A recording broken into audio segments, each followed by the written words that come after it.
আজকে আমি তোমাদের দেখাবো কিভাবে আমি ঘরে নারকেল তেল চুলের জন্য ব্যবহার করি, যেরকম সেটা কিভাবে তৈরি করি বাড়িতে।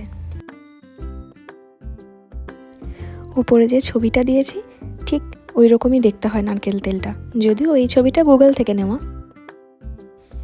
হেয়ার অয়েলটা বানানোর জন্য একটা জায়গায় কিছুটা মেথির দানা আর কিছুটা কালো জিরে একসাথে করব।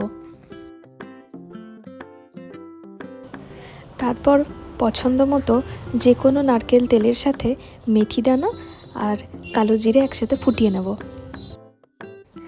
মেথির দানা আমাদের চুলকে ন্যাচারালি কন্ডিশন করতে খুব সাহায্য করে, আর কালো জিরে আমাদের চুলকে রিগ্রোথ করতে সাহায্য করে আর হেয়ার ফলও কমায়।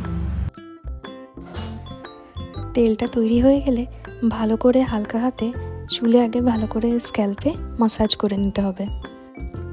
তারপরে যে কোনো নিজের পছন্দ মতো শ্যাম্পু দিয়ে চুলটা ভালো করে ধুয়ে নেব। তারপরে তোমরা দেখতেই পাচ্ছ কত সুন্দর শাইনি আর বাউন্সি হেয়ার পাওয়া যায়। Thank you so much for watching.